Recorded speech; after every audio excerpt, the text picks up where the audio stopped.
Olá, tudo bem? Bom dia. Meu nome é Patrícia e eu te convido para mais um Bom Dia Maia, aquele nosso bate-papo sobre todos os assuntos que impactam os mercados domésticos e internacionais. Hoje é dia 3 de outubro, são 10h30 da manhã. Vamos repercutir muita notícia política que aconteceu no dia de ontem, então vamos lá. Primeiro, ontem o Senado, ele finalmente acabou a votação da reforma da Previdência em primeiro turno. Lembrar só que na véspera, na terça-feira, a votação acabou entrando pela madrugada e aí um destaque que significou uma perda fiscal de quase 77 bi acabou passando, acabou sendo aprovada, era um destaque em relação a bônus salarial. E aí, na sequência, o presidente do Senado, Davi Alcolumbre, interrompeu a votação, coisa que ele já deveria ter feito antes do governo perder aí esse valor, né, por esse erro. Enfim, no dia de ontem, só para vocês entenderem como é que foi a dinâmica do dia, na parte da manhã teve muito estresse em Brasília, assim, muito disse-me-disse, muitas opiniões trocadas em relação, inclusive, ao acontecimento, se valeria a pena manter para o dia de ontem a votação, o término da votação, né, que, como eu falei, depois desse destaque que passou na terça, ficou para o dia seguinte o restante dos destaques, 6 destaques. E aí, de manhã, assim, a ordem do dia era, vale a pena manter a votação para hoje? Assim, por quê? Porque poderia ele ter o risco de sofrer novas derrotas que significassem uma reforma da Previdência mais magrinha, né, com menos potência fiscal. Na parte da manhã, acho que estava difícil ver consenso. Próximo da hora do almoço, acabaram decidindo dar continuidade à votação e os 6 destaques, ou eles foram rejeitados, ou eles foram mesmo retirados por um acordo do governo. Então a reforma passou só mesmo com esse impacto adicional da terça-feira. Para vocês terem uma ideia, na casa, né, no Senado, a reforma encolheu mais ou menos 133 bilhões em 10 anos em relação ao que veio da Câmara. Ou seja, a reforma na Câmara, ela prometia uma economia de 933 bilhões em 10 anos e depois das mudanças no Senado, primeiro na casa de 57 bi, só por conta de mudança do relatório, feita essas mudanças pelo próprio relator Tasso Gereissati.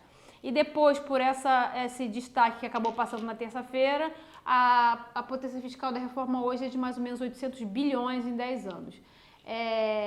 Próximos passos, né? A gente sabe que uma PEC ela precisa ser aprovada em 2 turnos na Câmara e 2 turnos no Senado. Então, o segundo turno, ele ainda está meio sob júdice quando é que vai acontecer, exatamente por conta de dificuldade aí de alguns pontos. Assim, o primeiro de todos é a própria agenda, né? Assim, a burocracia própria da tramitação de uma PEC, ela prevê algumas sessões entre um turno e outro. E é claro que com acordo isso consegue ser superado, mas assim, o clima hoje em Brasília talvez não seja aí de uma melhor articulação política possível para esse caso.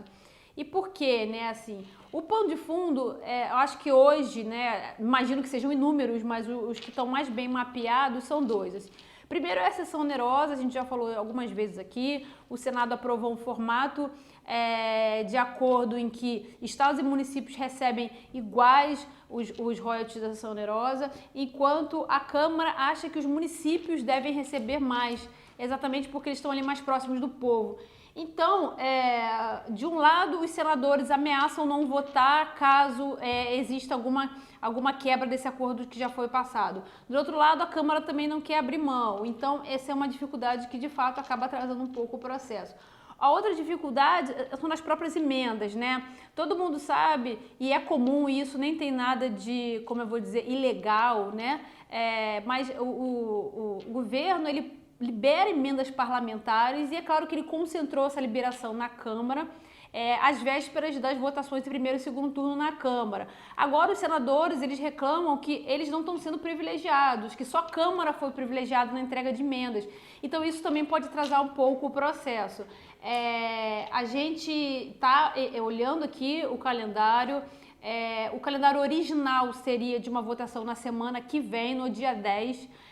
mas enfim, a conferir mesmo, né? É claro que a ideia é sempre aquela, caso haja algum risco de desidratação adicional ou o risco de adiamento na sessão, com certeza o adiamento ele é preferível, né?